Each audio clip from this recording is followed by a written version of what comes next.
ತುಮಕೂರು ಜಿಲ್ಲೆಯ ಸಿರಾ ನಗರ ಸೇರಿದಂತೆ ತಾಲೂಕಿನ ವಿವಿಧ ಭಾಗಗಳಲ್ಲಿ ಗುಡುಗು ಮಿಂಚು ಹಾಗೂ ಬಿರುಗಾಳಿ ಸಹಿತ ಧಾರಾಕಾರ ಮಳೆ ಸುರಿದಿದೆ.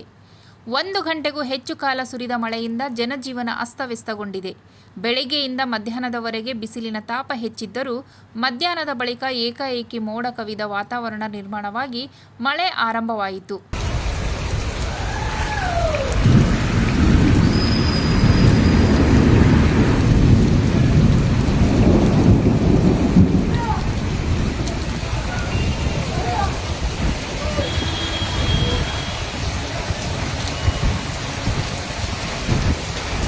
ಸಿರಾ ನಗರ, ಬುಕ್ಕಾಪಟ್ಟಣ ಸೇರಿದಂತೆ ಹಲವೆಡೆ ರಸ್ತೆ ಮೇಲೆ ಮಳೆ ನೀರು ಹರಿದ ಪರಿಣಾಮ ವಾಹನ ಸವಾರರು ಮತ್ತು ಪಾದಚಾರಿಗಳು ಪರದಾಡುವಂತಾಯಿತು.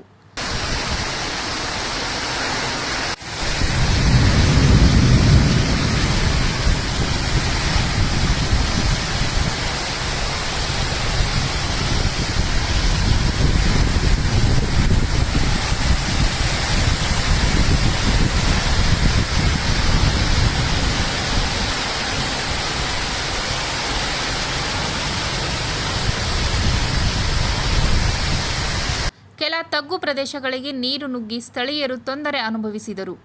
ಬಸ್ ನಿಲ್ದಾಣ, ಪ್ರವಾಸಿ ಮಂದಿರ ವೃತ್ತ ಹಾಗೂ ಹಳೆ ಭಾಗಗಳಲ್ಲಿ ನೀರಿನ ಹರಿವು ಹೆಚ್ಚಾಗಿ ಸಂಚಾರ ಅಸ್ತವ್ಯಸ್ತಗೊಂಡಿತು. ಮಳೆಯ ಜೊತೆ ಬಿರುಗಾಳಿ ಬೀಸಿದ ಪರಿಣಾಮ ಅನೇಕ ಕಡೆ ಮರದ ಕೊಂಬೆಗಳು ಮುರಿದು ರಸ್ತೆಗೆ ಬಿದ್ದಿದ್ದು ಸಣ್ಣ ಪ್ರಮಾಣದ ಹಾನಿ ಸಂಭವಿಸಿದೆ. ಬೀದಿ ಬದಿಯ ಹೂವು ಮತ್ತು ಹಣ್ಣಿನ ವ್ಯಾಪಾರಸ್ಥರು ಕೂಡ ಸಂಕಷ್ಟ ಎದುರಿಸಿದರು.